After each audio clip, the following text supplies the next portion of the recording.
பேராசை நாயகன் ராகு. பொதுவா நம்ம சேனல்ல பாத்தீங்கன்னா ராகுக்குன்னே தனியா ஒரு பிளேலிஸ்ட் போட்டு ஒதுக்கி இருப்போம். அதை பார்க்காதவங்க பாருங்க.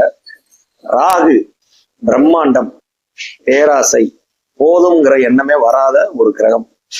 ஒருத்தர் ஜாதகத்துல ராகு லக்னத்துல இருக்காரா, 2ல இருக்காரா, 4ல இருக்கிறாரா, 5ல இருக்கிறாரா, 9ல இருக்கிறாரா, சோ இதெல்லாம் ராகு அந்த இடத்துல இருந்தாருன்னா பேராசையின் உச்சத்திலேயே இருப்பாங்க ஜாதகர். போதும்ங்கிற எண்ணம் வரவே வராது. சோ லக்னத்துல ராகு இருக்கு, 2ல ராகு இருக்கு, 4ல ராகு இருக்கு, 5ல இருக்கு, 9ல இருக்கு அப்படிங்கும் போது நிச்சயமா அவங்களுக்கு அது சார்ந்த விஷயங்கள்ல போதுங்கிற மனமே வரவே வராது. திருப்தியற்ற மனநிலை, இன்னும் புதுசா அது சார்ந்த விஷயங்கள்ல உங்களுக்கு போதுங்கிற எண்ணமே வராது.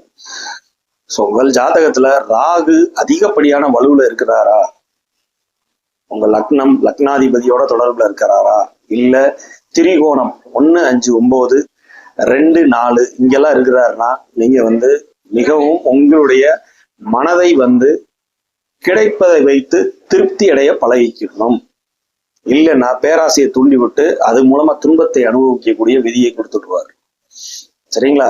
எப்படி ஒரு கேது எல்லாத்தையும் மாயை அப்படின்னு சொல்லி உணர்த்தி ஒரு மோட்சம் ஞானத்தை கொடுக்கிறாரோ, அதுக்கு ஈக்குவலண்டா ராகுவும் இந்த மாதிரி சில விஷயங்கள்ல உங்களுக்கு அதீத பேராசையை கொடுத்து அது மூலமா துன்பத்தை கொடுத்து உங்களுக்கு ஒரு ஞான நிலை வருவதற்கு வரைக்கும் விடமாட்டார். சரிங்களா? எப்ப அதை போதும்னு நீங்க ஸ்டாப் பண்றீங்களோ அப்பதான் அவர் அதை ஸ்டாப் பண்ணுவார். இல்லைன்னா உங்களுக்கு அந்த போதும் இன்னும் அந்த எண்ணம் வந்துகிட்டே இருக்கும். சோ ராகு உங்கள் ஜாதகத்தில் வலுத்து இருக்கிறாரா? சோ இந்த விஷயங்கள்ல நீங்கள் கவனமாக இருக்க வேண்டியது அவசியம்.